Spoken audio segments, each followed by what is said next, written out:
My name is Emily Carter. I'm 43, divorced, no kids. I lived most of my life in a quiet Boston suburb. In a house I poured my soul into. White roses lining the front porch. A blue door with a brass knocker shaped like a seashell. Because Mom always loved the ocean. Well, I thought she did. My parents retired a few years ago, traveling through Europe living the dream. And I stayed back, keeping our old family home alive. I'd host Christmas dinners, paint the shutters every spring, mow the lawn in the heat of July, just so when they came back it still felt like their house. Because I loved them. Because I wanted them to be proud of me. Because that's what daughters do, right? It was a Tuesday afternoon. I remember it so clearly because the sun was pouring through my kitchen window, warming up my back as I sliced peaches for a pie. My phone rang. Dad. I picked up, smiling. Hey Dad. How's Rome? Oh, it's spectacular, he laughed. I could almost see his sunburned nose. We're sitting at this little cafe. Your mother's trying to order in Italian. Then suddenly there was a muffled thump, and I heard him sigh. Hang on a second, Em. I've got to get the waiter. But he didn't hang up. The line stayed open. And in that accidental pocket of silence, I heard everything. Dad's chair scraping. Mom's voice low and sharp. When is she finally going to sell that house and move on with her life? Emily is such a burden. Always was. It's embarrassing how she clings to that place. Dad gave this little grunt. Tell me about it. We've given her everything. She should have found a husband by now, settled down somewhere else. Instead she's wasting her years in our house. Sometimes I think, if she just wasn't around, we could have sold it long ago, enjoyed even more retirement money. There was a clink of wine glasses. A cruel little laugh. I almost wish we'd had another daughter, Mom said.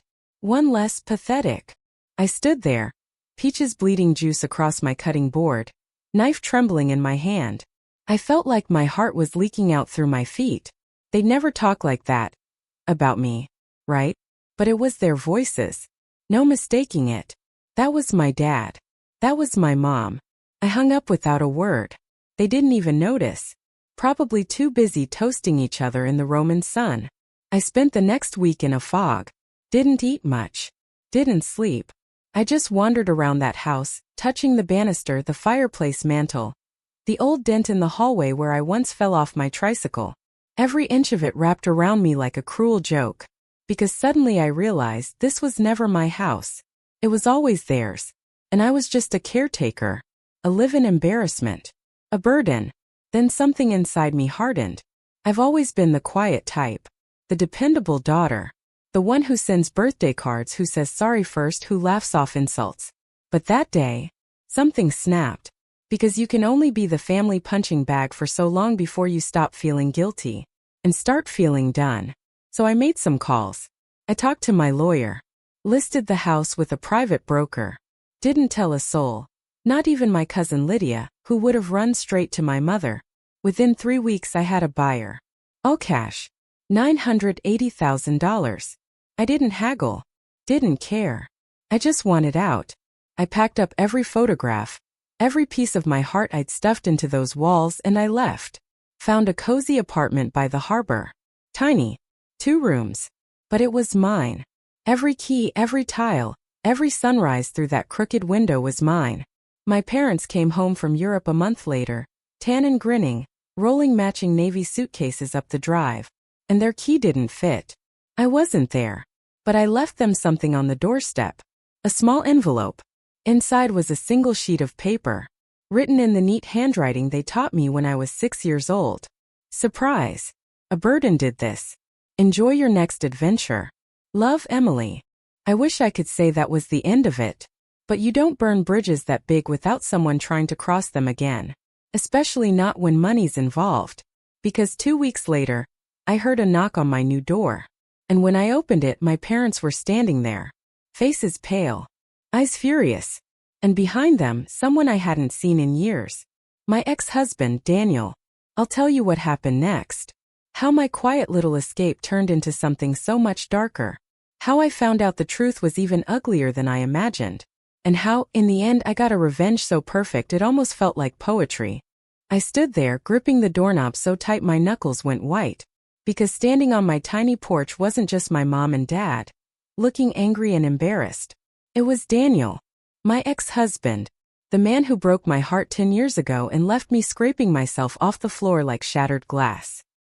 He was wearing a sharp navy suit, hair slicked back, fake as ever, and the moment our eyes met, he gave me that same charming smile that used to make my knees weak.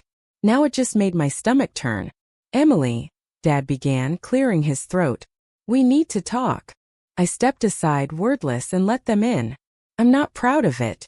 Some old habits die slow. I still half expected my father to pat my head, my mother to scold me for the dust on the floorboards. But the air was different this time. Colder. They sat down stiffly on my little gray couch, looking around like they just entered a shabby motel. Daniel remained standing, arms crossed, surveying me with this calculating glint. Finally, my mother clicked her tongue.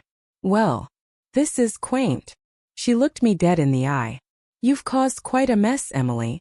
Selling our house without consulting us first. You know how many memories we had there?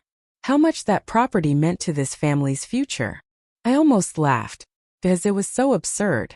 The woman who'd called me a burden, now whining about her precious investments. Dad leaned forward. "You were emotional. We understand. But we can still fix this. Daniel here has agreed to help us figure out how to reclaim the property. Maybe even reverse the sale if we prove undue influence. Isn't that right, Daniel?" Daniel smiled at me like we were sharing a private joke.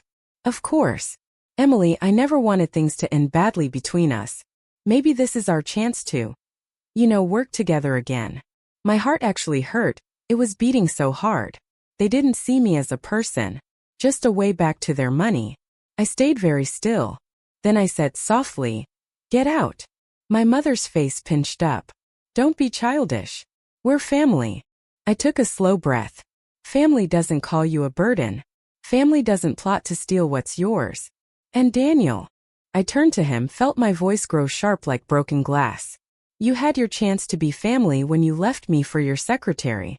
Don't stand here acting like my savior." That's when Daniel's mask cracked. He took a step forward, voice low. "You really want to do this? You think you're strong enough to fight us all? Because we have lawyers who can tear you apart." I looked him right in the eye. And finally, I felt the last old ghost of love for him shrivel up and die. "I already tore myself apart for you once. I survived. I'll survive this too." They left in a storm of muttered threats and slamming doors. But it didn't end there. Of course not.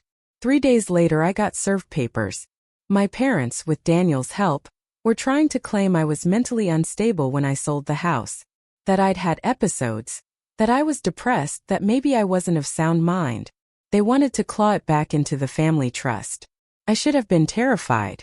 For a moment I sat in the shower with the water running cold, hugging my knees, sobbing so hard it felt like I'd break a rib.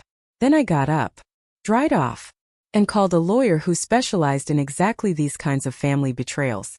A fierce woman named Rachel Levy, with a Boston accent thick as chowder and eyes like sharpened steel. She reviewed my paperwork, saw my meticulous records, the clean sale, the bank transfers, the dated letters from my parents even thanking me last Christmas for keeping the house in such good shape. She leaned back, grinned, and said, "They don't have a leg to stand on. Let's make this fun." The court process dragged for 6 tense weeks. Every time I walked into that courtroom, my parents glared at me like I personally burned their whole world down. Daniel kept trying to catch my eye with these smug little winks, as if we were still on the same team. It made me sick. But every day Rachel laid out the truth.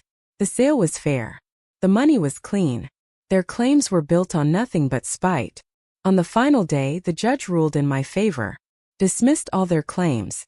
My parents actually gasped. Daniel looked like he'd been slapped.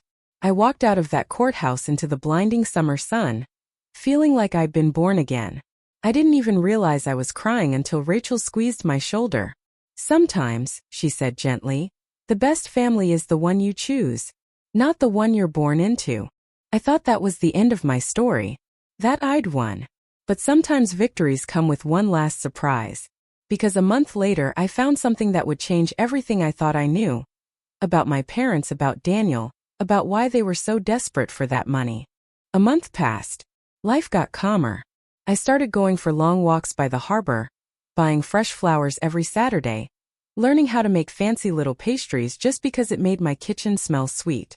For the first time in years I felt safe, light, free. Then one afternoon, I was sorting through some old boxes. Things I'd taken from the house before the sale. Tucked under a pile of my childhood drawings I found a locked tin.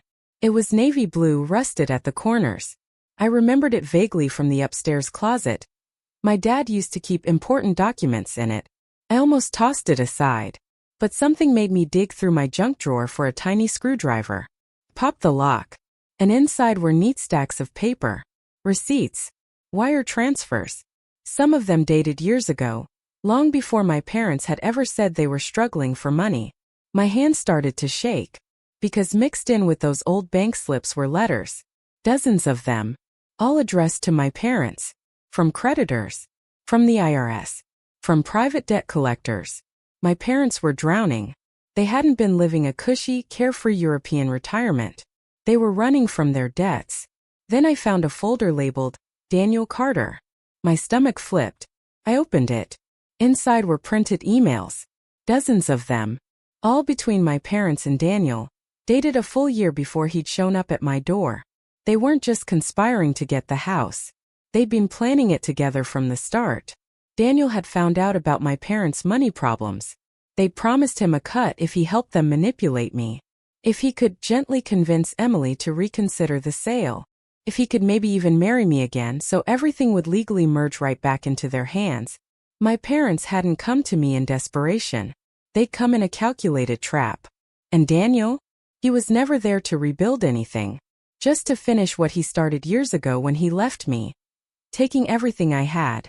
I don't know how long I sat on my kitchen floor, paper scattered around me like autumn leaves. A weird calm washed over me. It was almost funny in a sick way. The people I'd loved most had tried to rob me twice. Once of my heart and once of my future. And they failed. Because I didn't let them. I packed every one of those documents into a neat box. Took them to Rachel, my lawyer. She grinned wider than I'd ever seen. Emily, you realize you're holding blackmail gold, right? Not that you'd ever use it illegally. But your parents can never touch you again. And if Daniel tries, we've got enough to shut him down permanently. A week later I mailed my parents a letter. No threats. No demands. Just the truth. I found your tin. I know everything. Don't ever contact me again. Live whatever's left of your lives knowing your burden built a life without you. I didn't hear back. Not a word. Not from them, not from Daniel. I imagine they're too busy trying to scrape together the next scam. It's funny, people always say revenge is ugly. That it rots you from the inside. But sometimes justice doesn't look like screaming or slamming doors. Sometimes it looks like a woman sitting quietly by her harbor window, sipping tea, smiling at the sunrise, knowing she finally took her life back. I planted a little rose bush outside my apartment last week. White roses. Not from my mother. Not from my past. But for me. Because for the first time, I finally feel like I'm growing into someone worth loving. Even if the only person who loves her is me. So that's my story. How I stopped being the family burden. How I became something stronger, wiser, and free.